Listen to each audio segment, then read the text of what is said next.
everyone says they want so we should kind of have to work with Jeffrey to get yeah. Right. That's how I like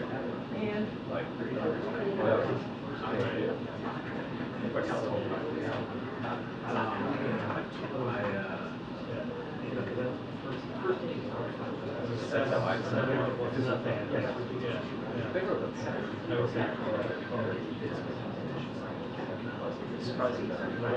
so I did. I get there.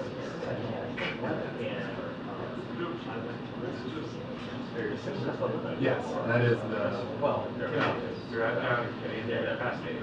You're going to do the peanut butter today. I'll text you. Yeah.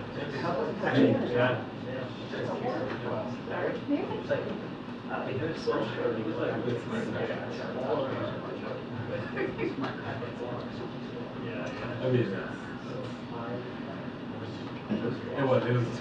I was a good time story.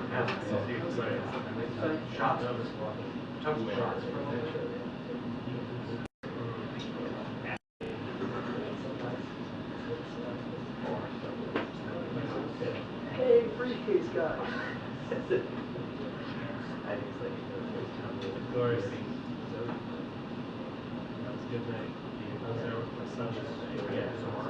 And it was, yeah, it was yesterday. First day, just like, that was the last serious time. Right. And he was like,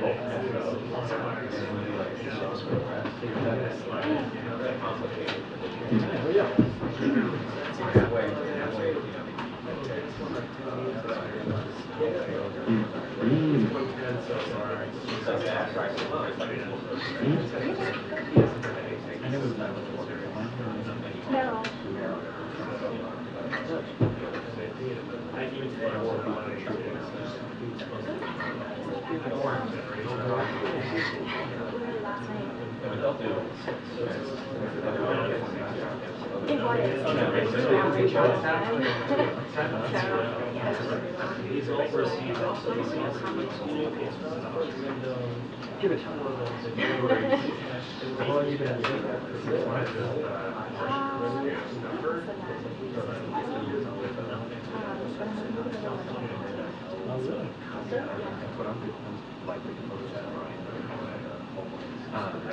covering? I don't know. Yeah.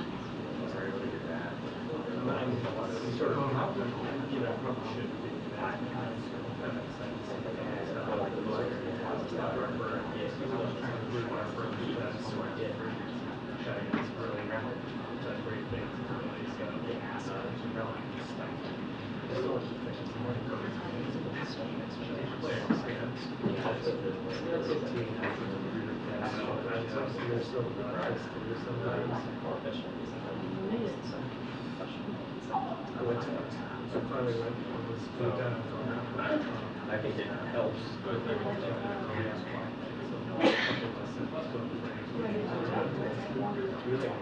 Yeah.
Sorry.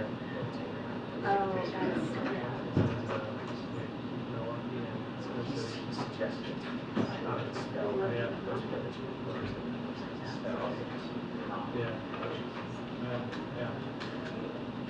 That's true. I've lived in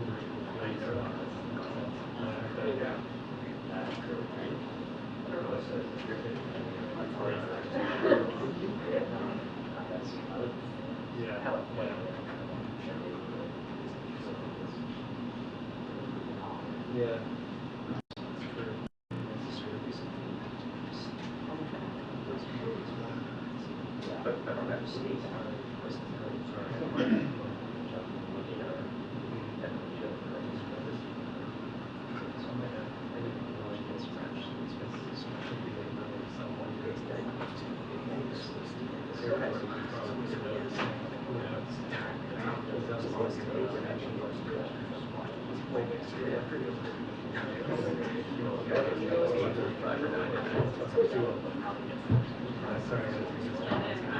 yes. Hey. Yeah. Yeah, I'm just in here now. She is not, she was planning to come over. I know she had to do a couple things in the bureau, so she'll be here soon, but yeah. But I mean, yeah, she's there now, but she's gonna come over here, for this, so. Thursday, she'll be here soon. But anyway, there's nothing, if you're asking, there's nothing like that. He's trying to, okay. Yeah, okay. Yeah, I mean, I would say until 2. Yeah, I would say until 2, and then we're fine after that, I think. Okay, cool. Thank you.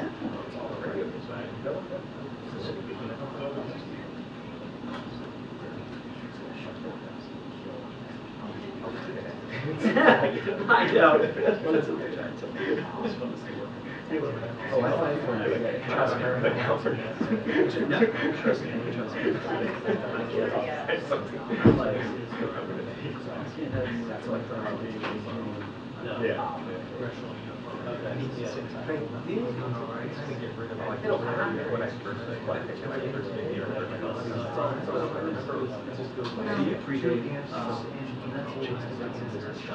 Yeah. Yeah. You guys we were 12 years. Yeah. Projection. Yeah. Projection. Yeah, there's video. And it was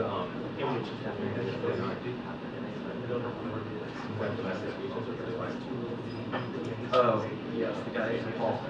no. Yeah, very well liked. Yeah, especially in the Fed. And he did a radio play. Yeah. Yeah. He was very, very well liked. He's a great guy.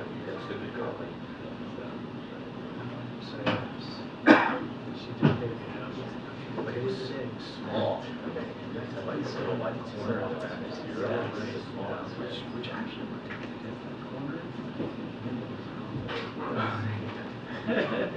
Now, but it was like I remember being like pretty the radio was also better than that. you had the whole thing. Yeah, you're the second user. Yeah, exactly. You go into that little area. I like that a lot better.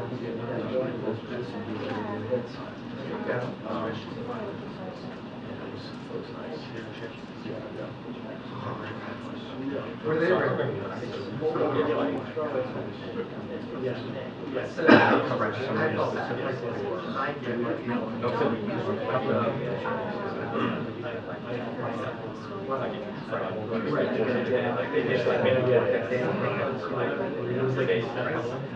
Now I get to a place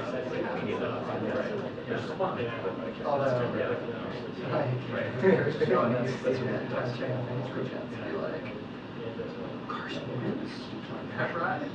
Okay. I've been on that kick, so let's stop on. Yeah, it's wild to get all these people. Yeah,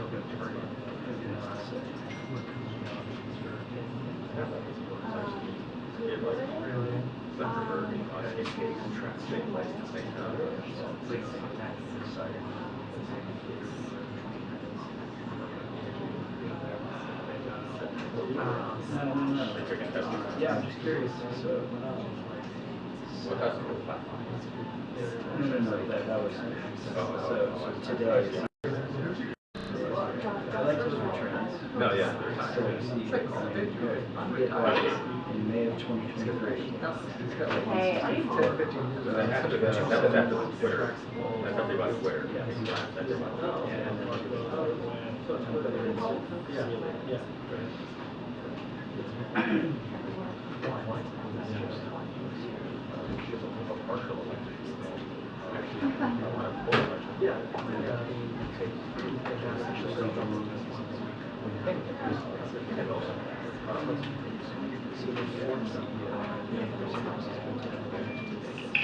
The press briefing will begin in 2 minutes.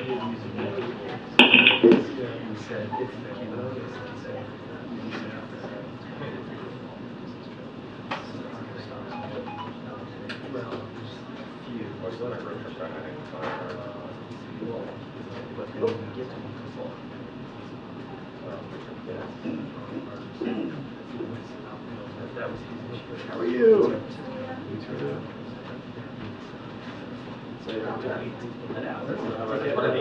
Charge to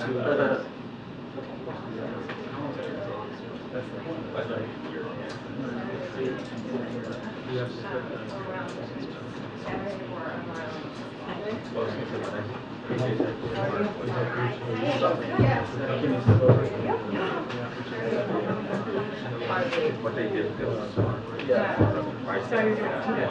yeah. Yes. Yes.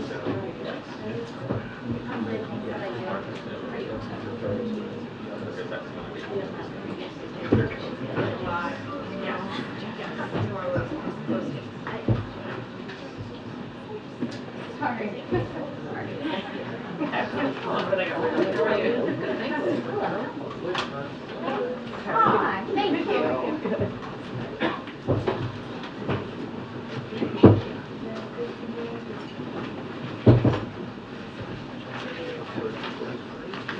Oh boy.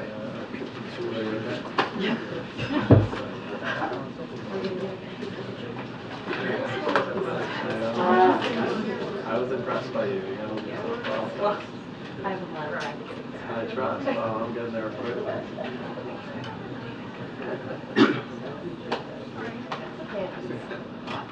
Thank you. Sorry.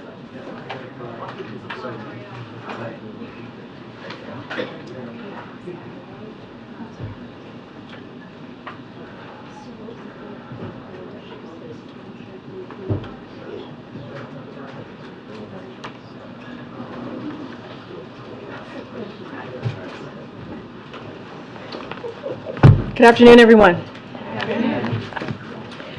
And happy Wednesday, especially to all those who traveled more than 18,000 miles around the world with us over 4 days. The President met with more than 20 world leaders, visited 2 countries, and in the words of my friend, Mr. Peter Ducey, who's not here, some of us even pulled some all-nighters. I hope everyone has gotten some rest. To all those who stayed back here at home, I hope you had a quieter few days, and it's good to see all of you again. As you've seen, the trip was highly successful, and the President was pleased to once again show America's leadership on the world stage. The President is looking forward to a major economic speech tomorrow and continuing to deliver results for the American people here at home.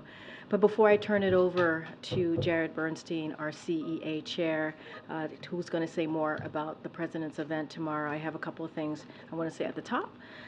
Earlier this year, President Biden and congressional leaders reached a bipartisan budget agreement that set a framework to keep the government open and protect critical priorities for the American people.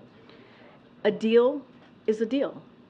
The President, House Democrats, Senate Democrats, and Senate Republicans have stood by that agreement with bipartisan movement in the Senate today.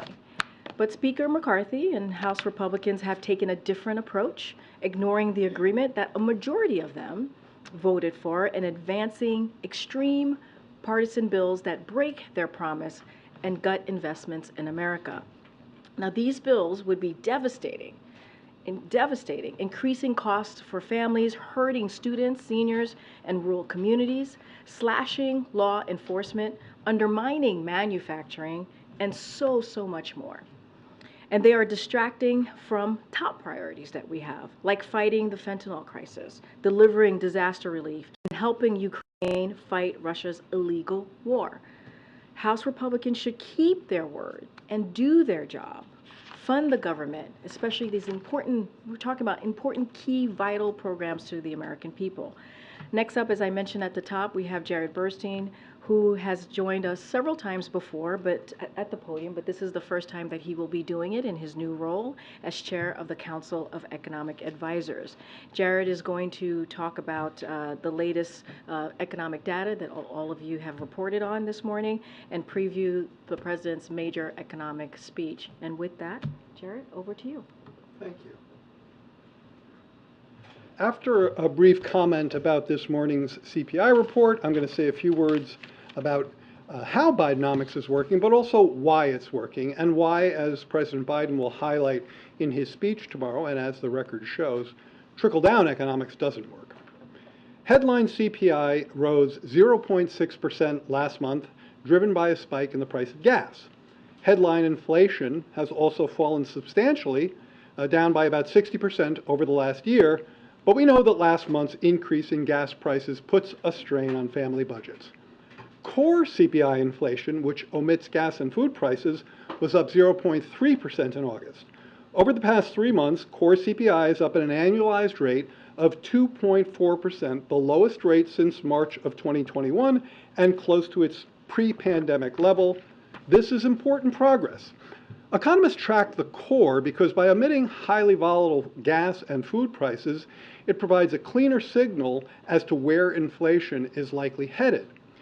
This figure, if you have figure 1 here, this figure, this compares the contribution of gas and apparel to monthly inflation, and it paints a clear picture of the relative volatility of the gas prices. That's those, I think, yellow bars going up and down. I'm not great with colors.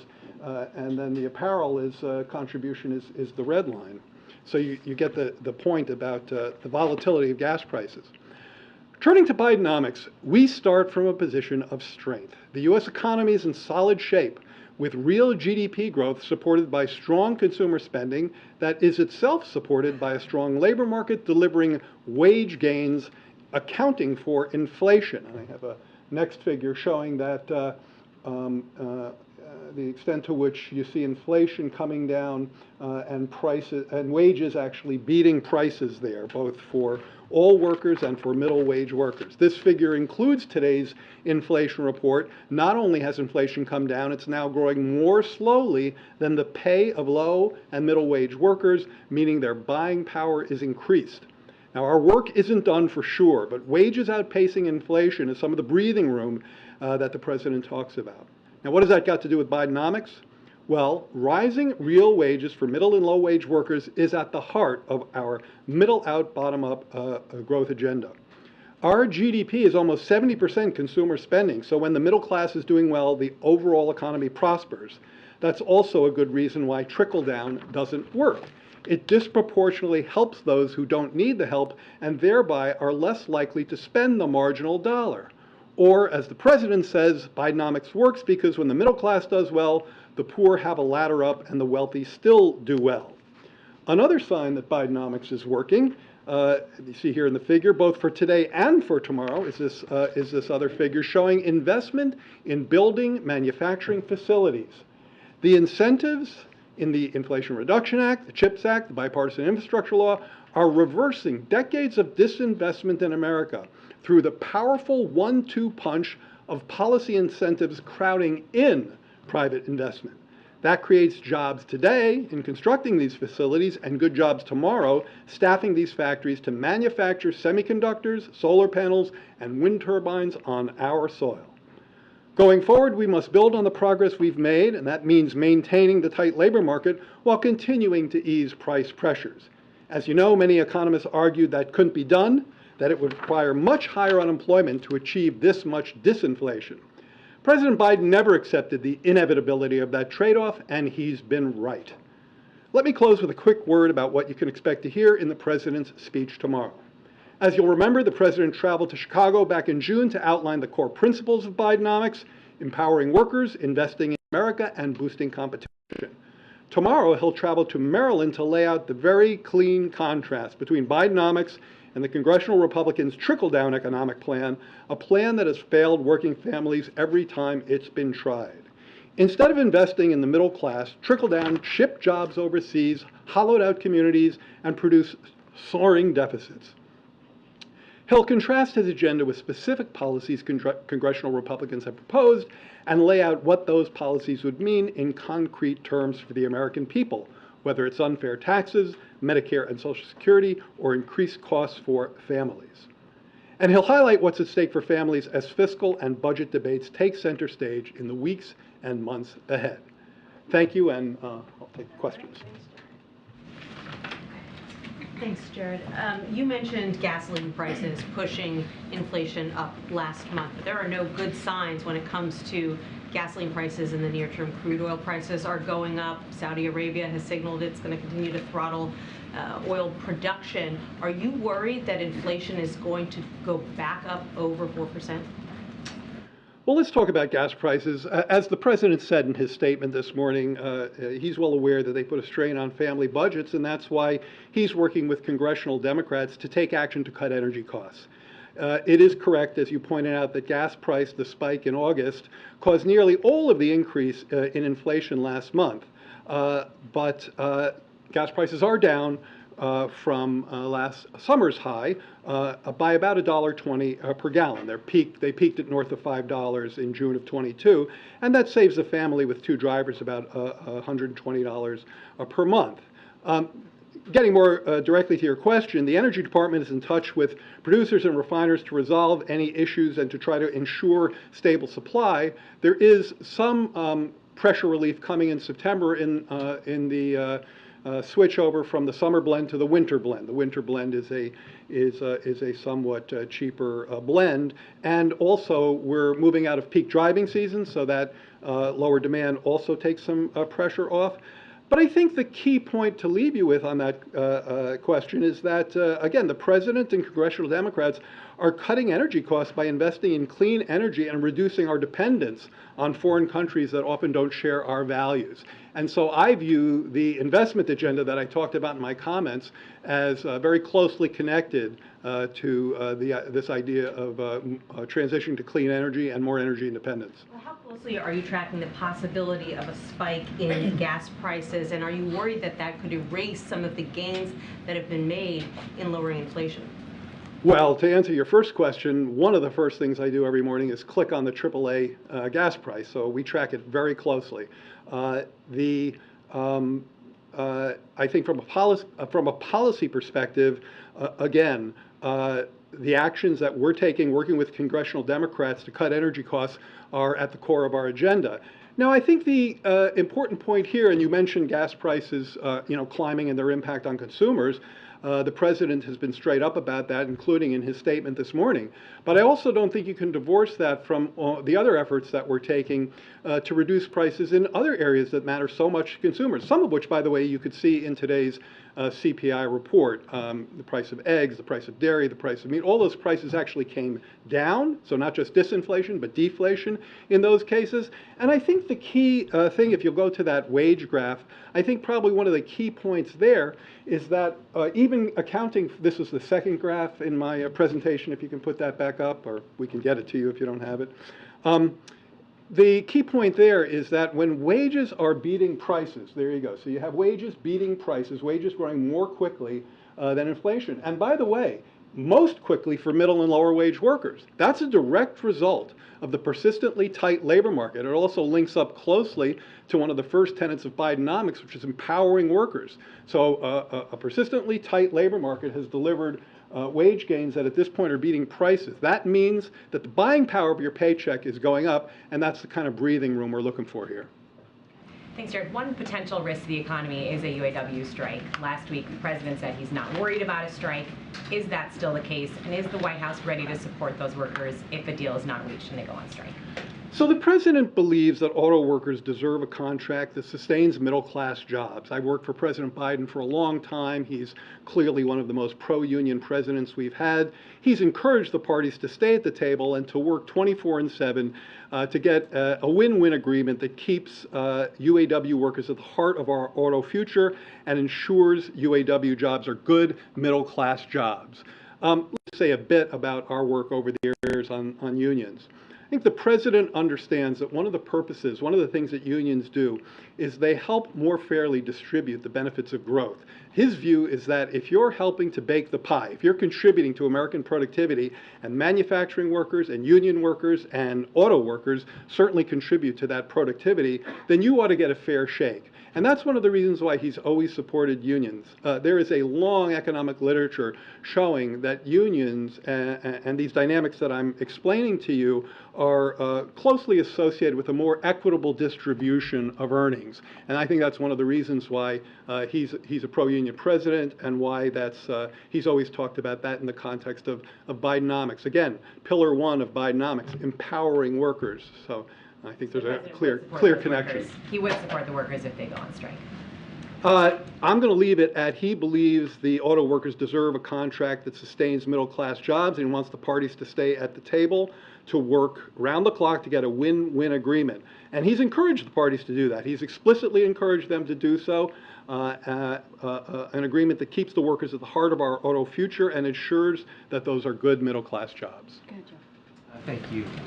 Jared, there were some alarming child poverty figures that came out very recently. Given the constraints with Congress and spending, what can the administration do, or what is the administration planning to do to alleviate those? Well, the explicit plan that we have talked about ever since the president got here and implemented it in the rescue plan is, of course, to extend the enhanced benefits of the child tax credit. I mean, one of the things I took from that report yesterday, and I think everyone should take from that report, is that your child poverty rate is a policy decision. This president decides to have the lowest child poverty rate in history. That was his decision, and others, including 250 or something like that members of the House and 50 Republicans and 50 Republicans in the Senate, have made a very different decision to facilitate a more than doubling of child poverty by allowing the child tax credit that was doing so much of the lifting to achieve that historically low poverty rate, to allow that to expire. The president has consistently argued for reinstatement, and he won't stop fighting for that until we get it back.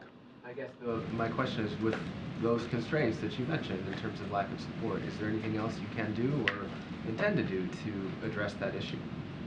We intend to continue to not only fight for the enhanced child tax credit, but to do so in a fiscally responsible way. That is, in our budget, we have ample resources to offset that cost, and that's part of the $2.5 trillion in deficit reduction that's raised in the budget that can be devoted to that policy. So not only are we talking about re-achieving historically low levels of child poverty, but we're talking about doing so in the context of injecting much more fairness into the very top end of the tax code. So really, two very important values to this president: a much more fair, progressive tax code hitting only those above $400,000, and if we're talking about some of these measures, well above that, millionaires and billionaires, who he often talks about paying an 8% effective tax rate.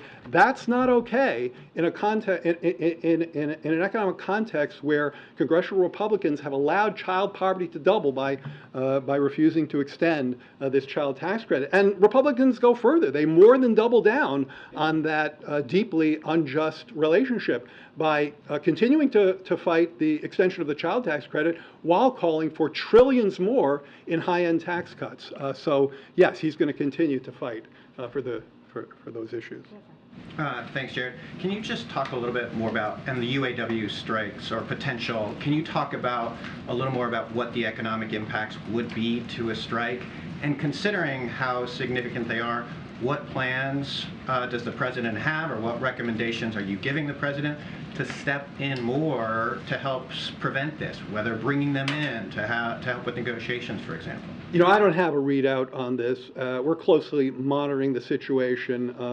You know, the Council of Economic Advisors, CEA, I sometimes think of us as constantly evaluating alternatives. So every day we're waking up trying to figure out which way things are going. So of course we're going to monitor this on a daily basis. It would be irresponsible not to. But I don't have a readout on the situation. We're monitoring it as it develops. I mean, do you feel, though, that the president should step in more, or does the president have plans to step in more, perhaps bringing in the negotiators to help prevent this from happening?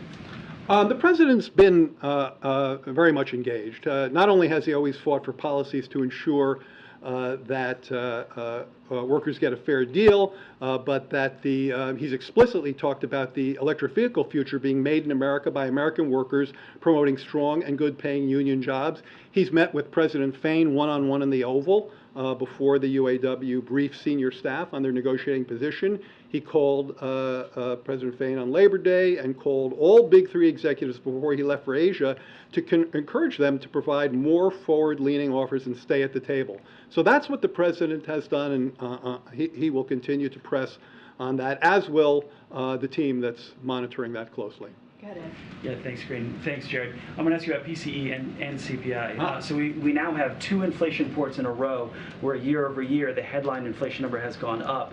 You couple that with real average hourly wages are actually down since the day President Biden took office, about 3%. So is that Bidenomics? Yeah, no, I think we have a disagreement on a fact there. So, and we can certainly show you CEA's data on this. Real wages are up relative to before the pandemic. They're up for all private sector workers, but they're up even more for production non-supervisory workers. That's a term from the establishment survey that comes out every month. It's 80% of the workforce. It's either blue collar in manufacturing or non-managers in services, and those wages are actually above the pre-pandemic level in real terms. So we just have a factual disagreement there. In terms of the trend in inflation, I think we probably have a disagreement there as well.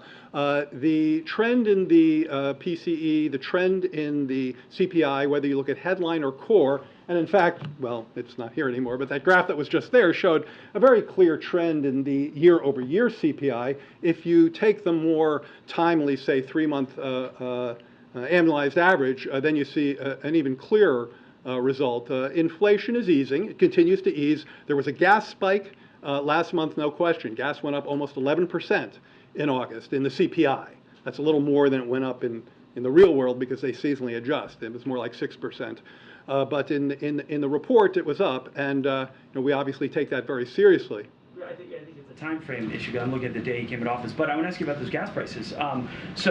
Gas prices are a large part of the increase we saw in the CPI. Then why is the president then restricting future growth of the oil industry? He made the decision or the Interior Department made the decision in Alaska just last week. Well, there are American oil production now is at an all-time high. It's just below 13 million barrels a day.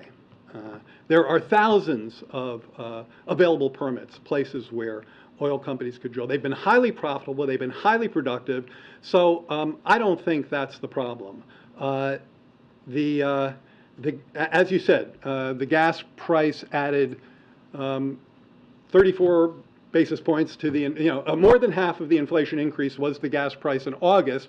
I'm not going to predict gas prices for September because that is folly, but I will tell you there are various sources, which I mentioned a minute ago, putting downward pressure on gas prices in September, including the shift to a less expensive blend and the end of peak driving season. And at the same time, look, along with the fact that American producers are more productive than they've ever been, producing almost 13 million barrels a year, we're going to continue to work largely with anyone who will work with us, but certainly with the congressional Democrats, in cutting energy costs by investing in clean energy and reducing our dependence on foreign countries that don't share our values. I mean, I think that is the right agenda, and that's the one that we're aggressively pursuing.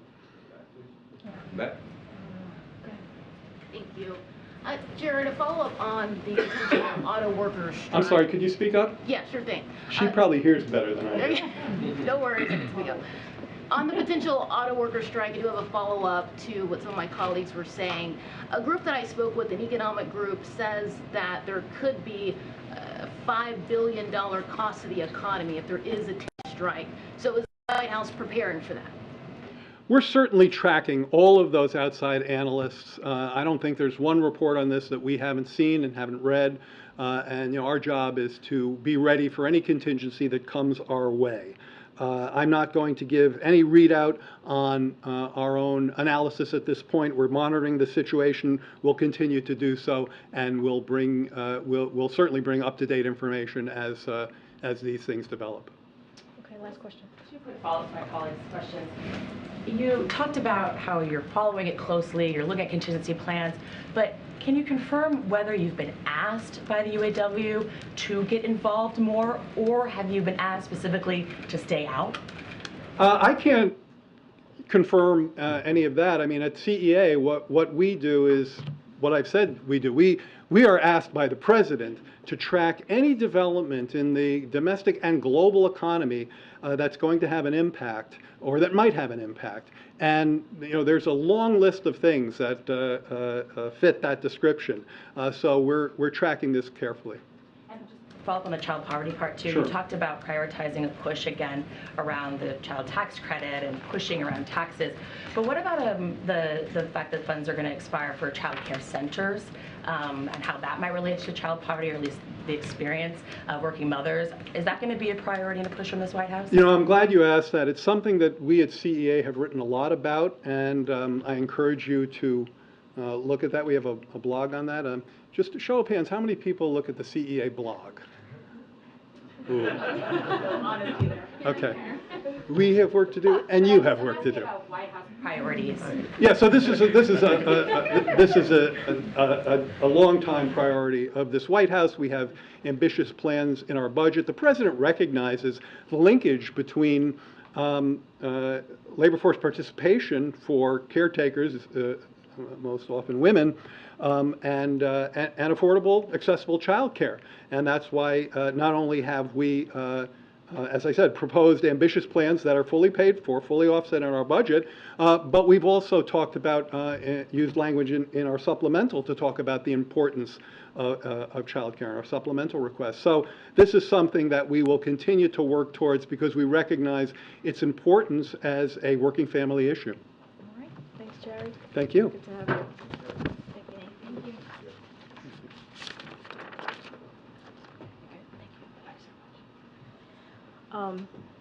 Thank you, Jared. I just wanted to add to the UAW, and I know you all have been tracking this, right, which is that one of the President's senior advisors, Gene Sperling, has been involved, right, and also Acting Secretary Julie Su has been also clearly monitoring and having those conversations. And I'll just add what we've said many times before, right? The President believes in collective bargaining, has encouraged sides to continue to have that conversation, to continue to be at the table, and that's what the President's going to continue to do. So I just wanted to add a little bit of that before I turn it over to the Admiral. And so, as you know, John Kirby is here with us today, and he's going to take a few questions on foreign policy and any news of the day, clearly on foreign policy. And with that, John, Admiral.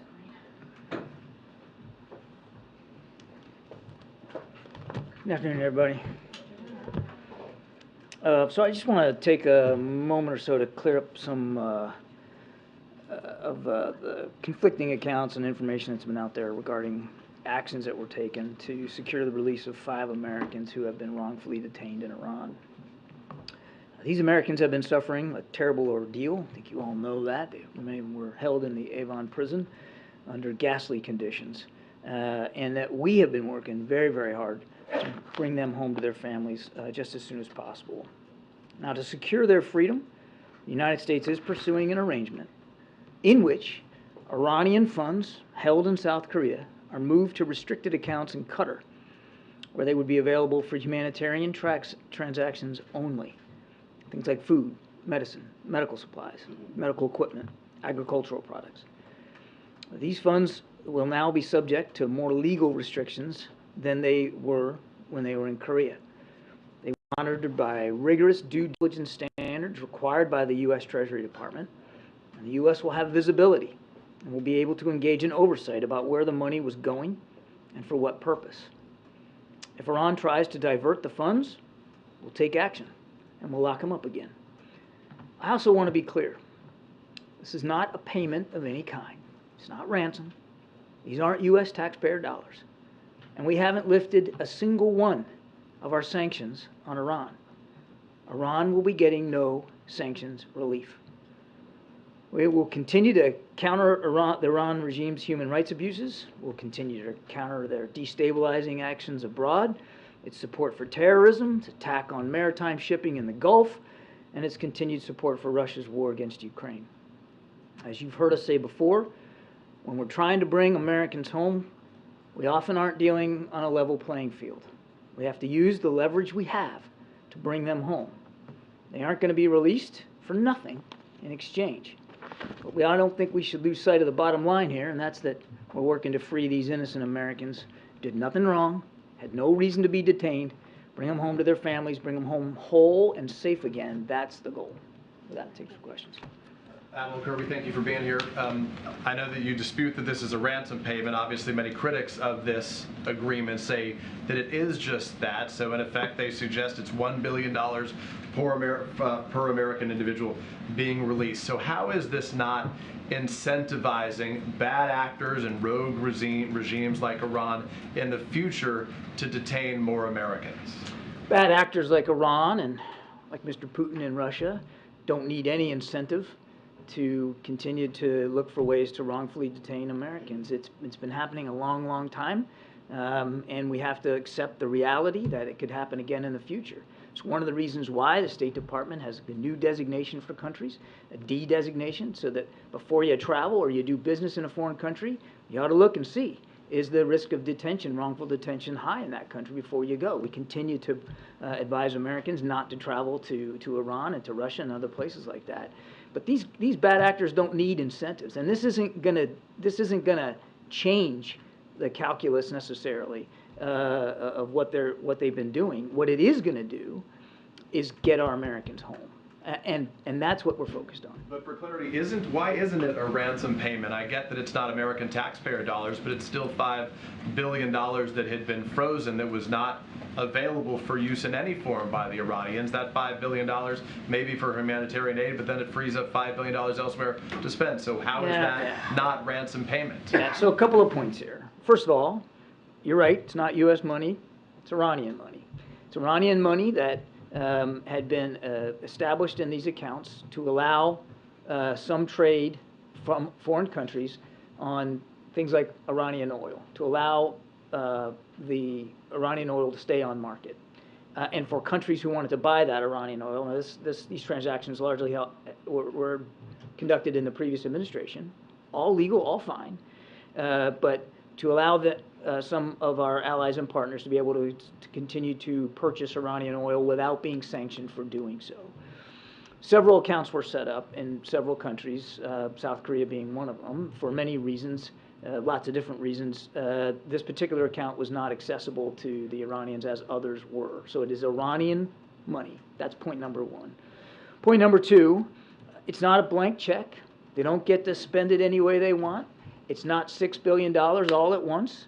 They will have to make a request for withdrawals for humanitarian purposes only, and there will be sufficient oversight to make sure that the request is valid and that it's going through vendors who we and the Qataris can trust will actually contract for the goods, the medical equipment, the food, whatever it is, in an appropriate way and get it directly to the Iranian people. The Iranian people will be the beneficiaries of these funds, not the regime. The regime doesn't get to touch the money, Peter. Doesn't go to them. They don't get to decide ultimate destination, and they have no direct access to it. Now, to your second part of your question, well, won't this just free up funds for them to continue to do bad behavior? They've been participating in bad behavior for a long, long time, and we continue to put pressure on them in ways, I would add, that the previous administration did not do, particularly in terms of their nuclear and ballistic missile programs. They're still supporting terrorists. They're still attacking shipping, and they're still supplying drones and drone manufacturing capability to the Russians. And for all of those things, we have and we will continue to hold them accountable. We've not only added sanctions to them for the way they've treated protesters, for the arms sales that they've provided to Russia, but we have increased our military presence in the Gulf region, specifically to address the attacks on maritime shipping. So Iran has choices to make. They've had choices to make in the past. They've got choices to make in the future. And if they continue to choose to conduct these kinds of destabilizing activities, we will continue to use all the levers at our power, economic and military, to counter that and to thwart their efforts. Gotcha. Thanks, Karine. John, you just said that Iran was not going to do this for nothing, but didn't they also get 5 Iranians? They will get 5 Iranians as well. Yeah, Jackie. Then why did we need to add $6 billion on top of that? This is the deal that we were able to strike to secure the release of 5 Americans. It would be great, wonderful, if we could just pick up the phone and call the mullahs and say, hey, we want our Americans back, send them back on the next plane. But you and I both know that's not going to happen, particularly with Iran. And getting Americans home requires decisions, sometimes really tough decisions. It requires compromise. It requires negotiations. It requires negotiations with people you really would rather not be sitting across the table from, but you got to do it. Because Americans overseas in trouble, wrongfully detained, need to know, and their families need to know, that this president and this administration will do what it takes to bring them home. We're comfortable in the parameters of this deal. I've heard the critics, that somehow they're getting the better end of it. Ask the families of those 5 Americans who's getting the better end of it, and I think you'd get a different answer. We're comfortable with the parameters of this deal. We're comfortable that there'll be enough restrictions, quite frankly, very rigid restrictions, on the Iranians' ability to use this money. And we make no apologies for the fact that we're going to get these 5 Americans home just as soon as possible. President Raisi says it's up to them how they use the money. He's wrong. How are you going to guarantee that? Because once the money's fungible, so once it's released. No, ma'am. It's not fungible. He's just wrong. He's just flat out wrong. The way this deal is arranged is that the $6 billion, which is Iranian money, will go to a Qatari bank, Qatari National Bank. The Iranians can request withdrawals for it for humanitarian purposes, and the Qataris and it will be and us, we will have oversight, sufficient oversight, into the request itself to validate the request, and then to deliver funds appropriate to that request.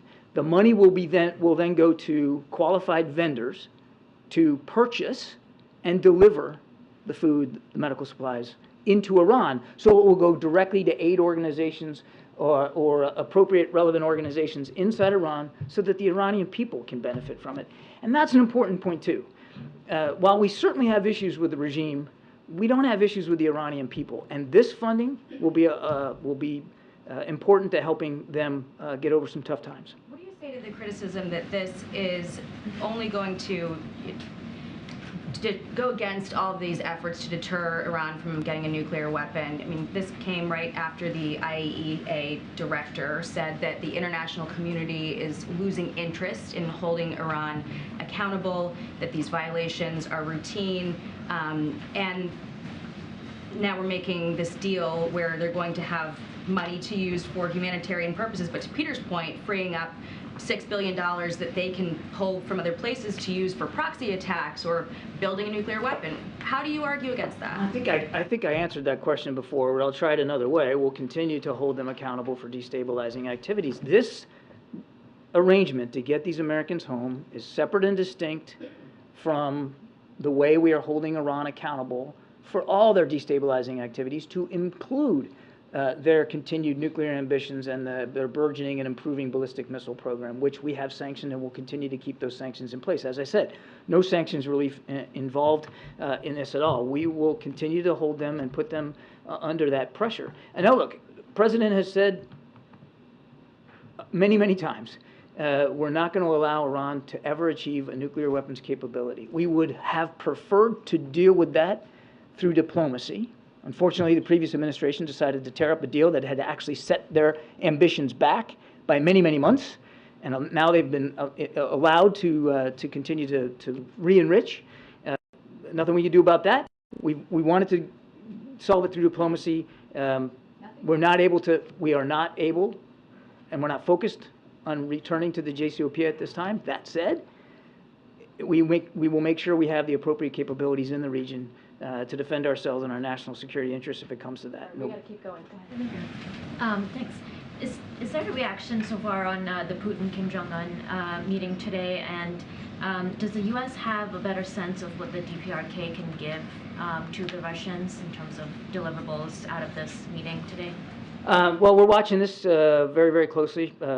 We'll see what the two sides say as a result of this. As I've said before, we continue to urge North Korea to meet its public commitments not to support Russia's war in Ukraine. No nation on the planet, nobody, should be helping Mr. Putin kill innocent Ukrainians. And if they decide to move forward with some sort of arms deal, well, obviously we'll take the measure of that, and we'll deal with it appropriately. As Jake Sullivan said last week, there will certainly be repercussions for North Korea, both from the United States and from the international community.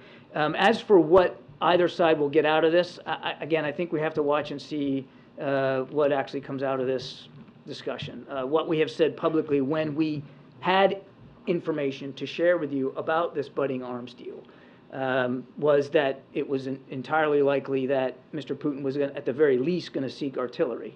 What's going on in the Donbass and down in the south it's a gunfight, as you've heard me to say before, heavily dependent on artillery. So it's entirely likely that that's at least one type of munition that Mr. Putin's seeking. I've said on the record a week or so ago that we expect it could be other types of munitions, but we just don't have perfect visibility on that, so we're going to have to see how it shakes out. I'm going to go back to Iran. So with $6 billion and 5 Iranians are going to be released. Hostage Aid, which is an organization that advocates on behalf of hostages, saying that there are more American Iranians held in Iran. At least there are 2. So why you couldn't negotiate at least for this amount of money, and the 5 Iranians are going to be released in return for every American citizen, whether it's green card holder or American citizens. I can only speak to the parameters of this arrangement, which is these 5 wrongfully detained Americans in exchange for 5 Iranians, and of course the transfer of these funds. That's the parameters of this deal. That's all I can talk about. I can just assure you that, as I said at the top, we're always going to take seriously the case of wrongfully detained Americans anywhere they are in the world and do everything we can to get them home. Can you confirm that the administration policy is never to pay ransom to any terrorist organization, i.e. non-state actors, whether it's Al-Qaeda or Daesh or whatever? In the past, Americans were killed as a result because the U.S. did not pay money while Europeans did to release their citizens. No change to our policy. Well, absolutely. So how is this different, considering that you describe Iran as the state that sponsors terrorism in the world? So in other words, that you differentiate between a state and non-state actors, and therefore you deal with them differently? I've answered that question. This is not a ransom payment. Danny, Yes. welcome to the briefing. Thank you very much. Thanks for taking the question. I wanted to ask about the UN General Assembly next week. Firstly, is the President going to be meeting with Prime Minister Netanyahu of Israel there? No meetings to speak to at this point. And also, I just wondered if you know if he's going to be, the President will be attending the Security Council meeting on Ukraine. Again, we'll have more towards the end of the week in terms of laying out the calendar and the President's agenda at the UN General Assembly next week. I think on Friday we'll have a lot more detail for you. The President's looking forward to it. This is a terrific opportunity to start to reinforce some of the things that you saw him reinforce on this trip in terms of improved infrastructure and investment in the global south and developing nations, looking towards human rights, solving climate change. There's an awful lot on the President's agenda up there in New York, and he's very much looking forward to it. We'll have more detail at the end of the week. Go ahead. Thanks. Just to follow up on Shirini's question on Russia and North Korea, I'm wondering if you could speak to what the administration's concerns on what North Korea could get out of this. Putin seemed to suggest that that Russia would help North Korea build spy satellites. I'm wondering if there's concern around that or missile technology. Look, again, we got to see what actually shakes out of this meeting and the degree to which any kind of an arms deal is consummated, what that looks like. It's just, I don't want to speculate. But in a similar fashion to the concern we already expressed about the burgeoning defense relationship between Iran and Russia, we obviously have concerns about any burgeoning defense relationship between North Korea and Russia.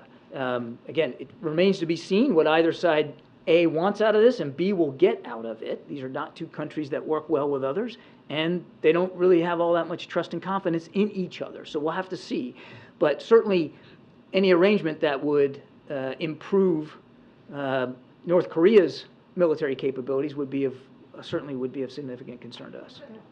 Hi. So do you have a time frame for when the Americans are coming back? And what is the administration's message to the people? Because this is happening on the first anniversary of mass killing, where the administration said that they are going to be standing by side of the Iranian people.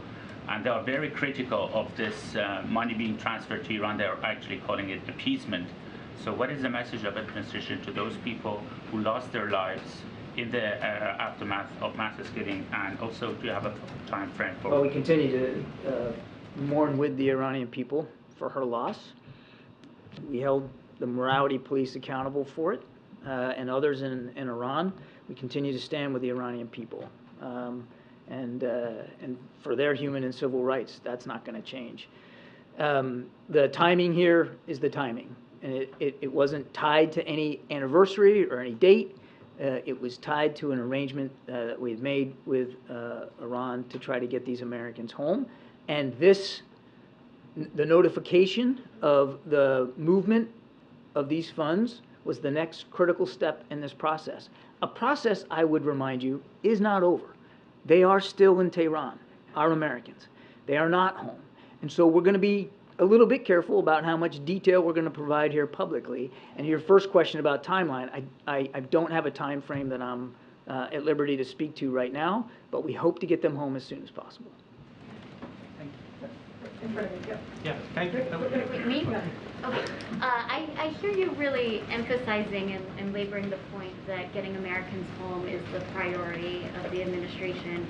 I wondered if there was any movement on the Pennsylvania native teacher Mark Fogel, who's been held in Russia in a prison for, I believe, going on 2 years now. Has there been any movement on getting that American home? I don't have anything with respect to his case to speak to today. What can you tell us about the 5 Iranian prisoners who are being traded? What were they convicted for here in the U.S. and how were they chosen? I'm not at liberty right now, again, because this is an ongoing process and we don't have our Americans home yet. So I will be careful about how much detail I put out there. I don't have a lot that I can say about these 5 individuals at this time. We will certainly have more information to share when it's appropriate to share it. In general, without getting into each specific case, just generally speaking, you're looking at offenses such as sanctions evasion, that kind of level. But I think that's as far as I can go today. So not serious, hardened criminals? Largely in the realm of sanctions evasions, and I think I'm just going to have to leave it at that right now. The Iranians have shared the names with us. Are you prepared to release the names? We will at the appropriate time, and this is not the appropriate time. Hey John, I've got two for you on China. We reported last week about China trying to ban iPhones for certain government agencies. Now they're saying they are seeing security threats with these phones. They're stopping short of issuing laws, but we have reported on the internal guidance, and the president even mentioned it in Hanoi, saying, they're changing the rules of the game. Should we expect the administration to respond and there be repercussions for China if they do go through with that? I don't want to get ahead of where we are right now. We're watching this with concern. Clearly, it seems to be of a piece of the kinds of aggressive and inappropriate retaliation to U.S. companies that we've seen from the PRC in the past. That's what this appears to be. But the truth is we don't have perfect visibility on exactly what they're doing and why, and we certainly would call on them to be more transparent about what they're seeing and what they're doing. So it's accurate to say that you are trying to seek that information from the Chinese. We're watching this as closely as we can. I'm not gonna get into diplomatic conversations, but it's concerning. Okay, and separately but related, the U.S. Ambassador to Japan, Rahm Emanuel, has been pretty candid on Twitter talking about China and Xi Jinping's policy of disappearing officials in his cabinet. Is this something that you guys are aware of, or endorsing his message to be as forthright? I mean, the White House has been pretty careful in how you do diplomacy with China, which is not really poking Xi Jinping the way the ambassador is. I'll let the ambassador speak to his social media account. We've long been clear about our concerns about a full range of worrisome PRC activities in the region there, and I think I'd leave it at that. John, in the past couple of weeks, the president has lied about being at Ground Zero the day after the September 11th attacks, falsely claimed he saw the Pittsburgh Bridge collapse, claimed his grandfather died in the hospital days before his birth. What is going on with the president? Is he just believing things that didn't happen did happen, or is he just randomly making stuff up? The president was deeply touched and honored to be able to spend 9/11 with military members there in Alaska and some families. And was honored by their presence and the chance to make an important set of remarks about why we need to continue to remember that day. And he did that. And he spoke about a visit to Ground Zero, which he did participate in about a week or so after the event. And what that looked and what that smelled and what that felt like. And it had a visceral impact on him, as it did so many other Americans on that terrible day. And he's focused on making sure that an attack like that never happens again, which is why we've improved our over-the-horizon counterterrorism capability and why we continue to hold terrorist networks accountable. And it's why he spent so much time last week shoring up our national security interests in a vital part of the world on issues that aren't necessarily tied to terrorism, but very much tied to our ability to secure peace and prosperity there and around the world. He's had a string of saying things that happened, things that are easily debunked. Why does he keep doing that? The president was grateful to spend that time with those family members and those troops. Has the Moroccan government accepted any earthquake assistance yet from the United States?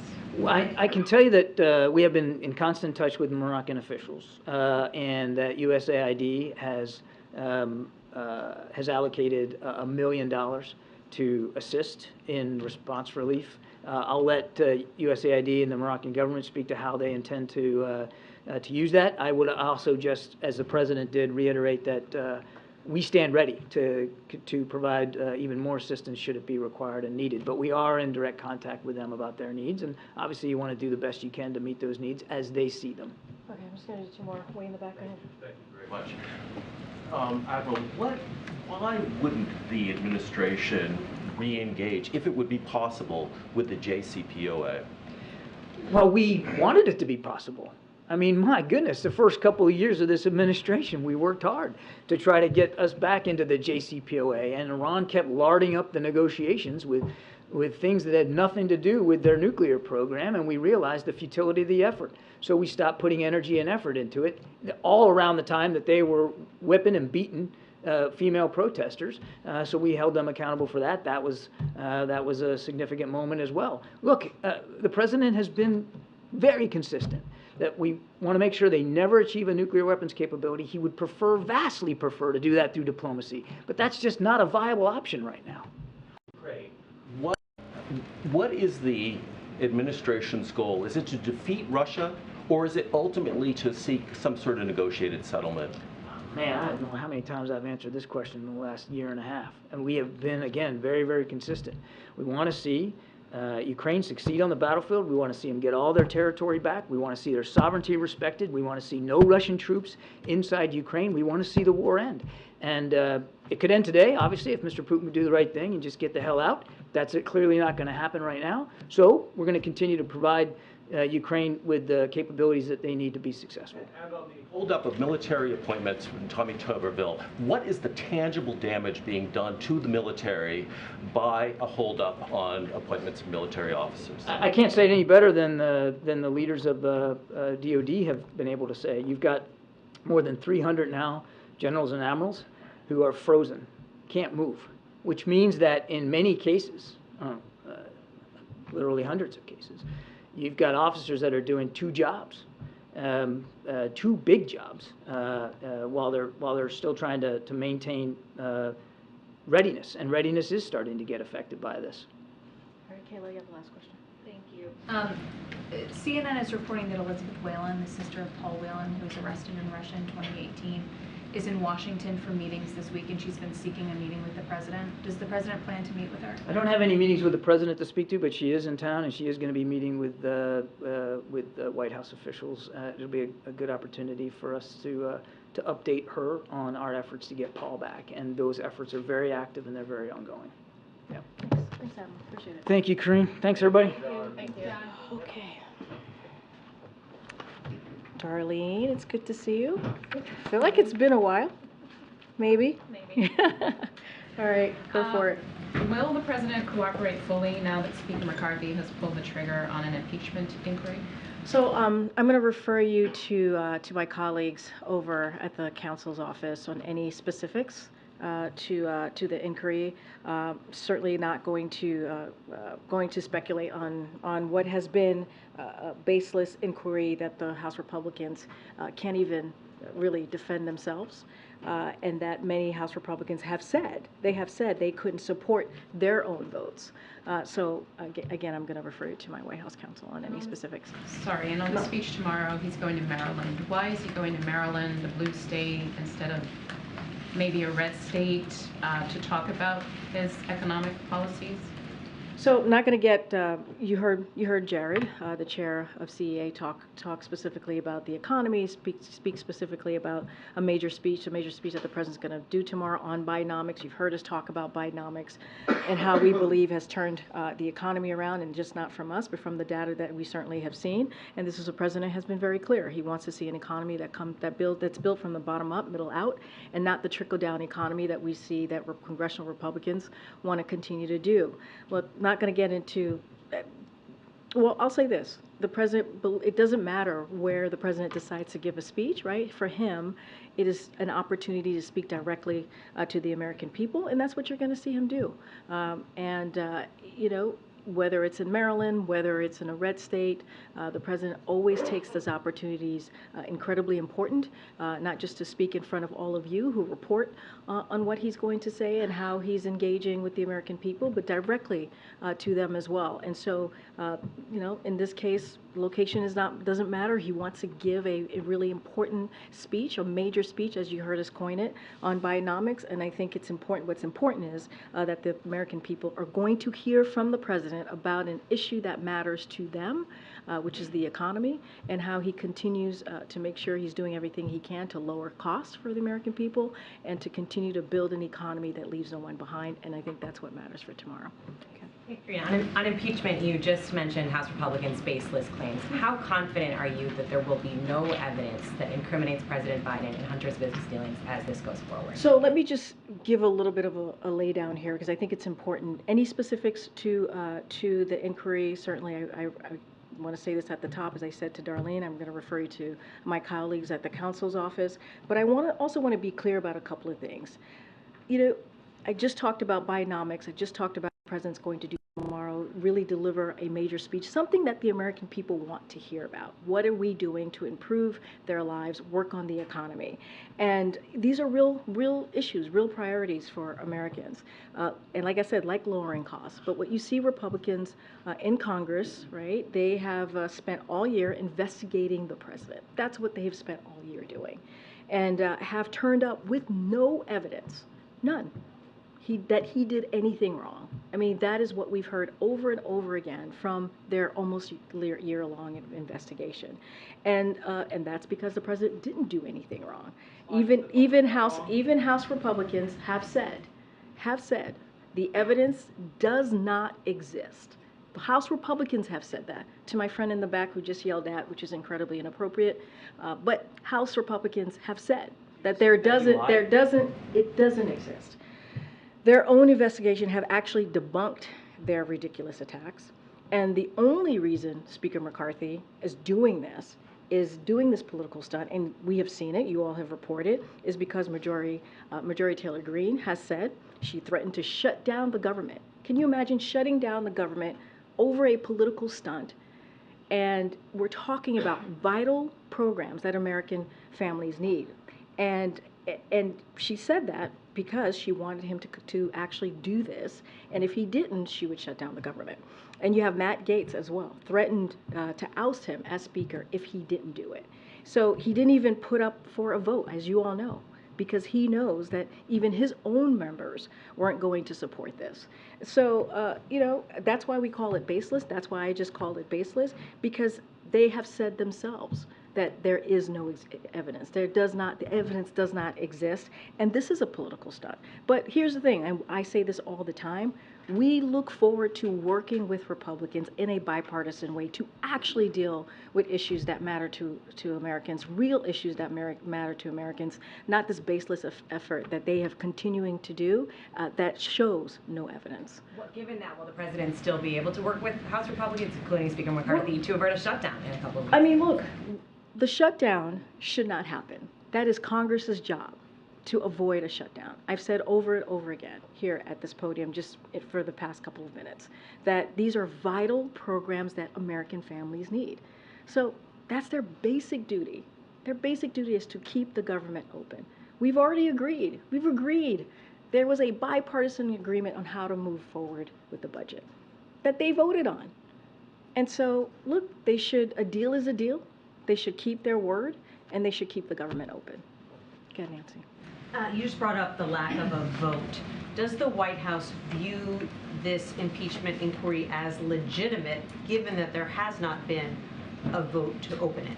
So, Nancy, I appreciate the question, but I actually, from what I just laid out, Republicans haven't made it pretty clear just how illegitimate this is. They've made that very clear. This is an entire exercise of how to do this in an illegitimate way. And again, it's a political stunt, and it is going after the president politically, not about the truth. There's no truth here. And so we think they should work with us on legitimate issues, things that actually matter to the American people. And that's what they want to see. That's what the American people want to see. We're going to talk about Bidenomics. You're going to hear from the president speak to that directly. In a few minutes, the president's convening his cabinet, his cancer cabinet, to talk about an issue that matters to the American people, about saving lives, what else we can do to deal with cancer across the country. And, that's what we believe. So if you don't view it as legitimate, does that mean that the White House doesn't believe it needs to comply with requests that come as a result of this inquiry? So look, I'm going to let the counsel's office, my colleagues there, speak to this directly as to what, when it comes to cooperating. I'm going to let them speak to that, but I've been very clear. We believe we're certainly not going to speculate on baseless accusations, right, as we have seen from the Republicans in the House. And so, again, they could not even support their own votes. They couldn't. Speaker McCarthy could not even get support for this vote. And so I'm going to just leave it there. Has the president had an opportunity to speak with Speaker McCarthy about the looming shutdown and potential ways out of this? So I don't have any conversations the president has had with the speaker. I can say definitely that our OMB director here, Shalonda Young, and also the Leg Affairs office has been in direct communications for the past several weeks, even months, with members in Congress. That's going to continue. I just don't have anything to read out. As you know, the president is continues to have conversations with members in the House and the Senate regularly. I just don't have a specific conversation to read out. Would the White House consider renegotiating the agreement it struck with Speaker McCarthy earlier this year? Here's the thing. A deal is a deal. Like, they voted on this. They voted on this. It was a bipartisan deal. And, they should move forward with what they agreed on. It was voted in the House, in the Senate, And Republicans voted for this, Democrats voted for this. So I don't see the issue here. They should move forward with this. Okay, John. Karine, can you describe how President Biden reacted to the impeachment decision by the I don't have Speaker? anything to share about the president's reaction to this. All I can tell you is the president's focus on the American people, hardworking American people. You'll see him in a few minutes when he talks about when he speaks to his cancer cabinet, and then you'll certainly hear from him tomorrow with the Bidenomics. You listed a couple things, the deal that the Republicans are now not supporting, obviously the impeachment. You say you look forward, or the White House looks forward to working with the Republicans. How do you see that happening? How does President Biden plan to work with Speaker McCarthy? So look, for the past 2 years, this president has gotten a lot of criticism in not being able to work in a bipartisan way with Republicans on the other side of Pennsylvania. I mean, we've heard that over and over and over again, and he has been able to do that. And as you know, the political climate is tough. We're in a different political climate, probably one that we haven't seen in this fashion for some time. And the president has been able to do that. He's been able to push incredibly key, historic pieces of legislation that's going to change the lives of Americans. When you think about the bipartisan infrastructure law, you think about the CHIPS and Science Act, you think about the PACT Act, all important pieces of legislation. And that's just a few. There's been hundreds and hundreds and hundreds of pieces of legislation that have been done in a bipartisan way that the president has signed this past 2 years. So it can still be done. It really, truly can. We're talking about this moment in time, right, that we're seeing from Congress. Of course, we're going to call it out. Of course, we're going to ask, as it relates to certainly the budget, of course, we're going to say to them that they need to do their jobs. And so we've seen it over and over again. Well, this president has been able to do things in a bipartisan way. And let's not forget, one of the things that we saw from the midterm results in 2022 is that Americans want to see this working in a bipartisan way so that we deal with their key issues that they're having. Bidenomics is going to be so important tomorrow. The president's going to speak certainly fully about that and lay out what his administration has done and going to continue to do, and that's what we're going to focus on. Just really briefly on another topic, I saw the president's statement about Libya expressing condolences. Does the United States have plans to send more money, more help to the people there? So a couple of things I do want to share. As you mentioned, there was I think a tweet that went out. So our deepest condolences to all the families who have lost loved ones in the devastating floods in Libya and certainly the earthquake in Morocco. These are difficult times. And the United States sent emergency funds to relief organizations in Libya, and we will also send disaster assistance response to the region, an initial $1 million to support Libyan efforts. In the hours following the earthquake, we deployed a small assessment team to Morocco, and we are making available up to $1 million in initial humanitarian assistance to support people in the areas most affected by the earthquake and its aftershocks. Obviously, and certainly the United States stands by the Libyan and Moroccan people, and we are wishing them a speedy recovery to those injured and certainly sending our hope to all those who are missing loved ones. It is certainly a difficult time in that region, and we are here to help. Good. Thank you. On impeachment, does the president or the White House more broadly plan to comply with requests for information from House Republicans as part of the impeachment inquiry? Well, I've stated a couple of times just in the past few minutes that any specifics, inquiries, or anything like that is something that the council, my colleagues at the White House Council certainly will deal with, and any specifics I would refer you to them. You've suggested that there's no evidence to back up the Republicans' Which is effort true. here. I'm not suggesting it. That's actually a fact. If they are seeking information, would you Again, that provide is the something that the information? White House Council is going to deal with, and it's not a suggestion. It's actually an actual fact. When you have Republicans saying that there is no evidence, it doesn't exist. They have said that. I mean, again, they couldn't even put it up for a vote because they didn't have the vote. So it's not a suggestion, it's actually the fact. That's their own words that I'm repeating back. I'm just going to try and go ahead. Thanks, Karine. The LA Times reported that the Biden administration is considering forcing some migrant families who enter the country without authorization to remain near the border in Texas while awaiting asylum screening. Governor Abbott has threatened to sue if the administration goes through with this. Can you confirm whether this is under active consideration? So I have to go back to the team. I want to get the right information to you. So let me talk to the team about that specific reporting, and then we're certainly, we'll have that information for you. As you know, the president has done everything that he can to work on an issue at the border that has existed for decades, to work to improve the immigration system. He's done that alone without the help of Republicans, and certainly you see the governor constantly doing political stunts, and the president's going to do everything that he can. Okay, one more. Try and call. I haven't called on you. Go ahead. Thanks, Karine. On the memo that was sent out to news organizations about covering this impeachment inquiry, can you give us some background into the decision-making of why you thought sending that was necessary? I'm going to leave that to the White House counsel from my colleague who sent that memo. Just laid out really kind of specifically as to how we see this process has moved forward, how there is no evidence. It's not even coming from us. It's coming from Republicans in Congress. We've been very clear about that. I actually think that memo lays out in pretty good detail of why we felt it was important to put that out. I'm just not going to get beyond what my colleague has shared with all of you. And with that, folks. Can you explain why the president interacted with so many of his son's foreign business associates?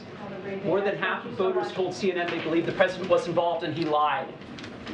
You can't have a response to that, Karine?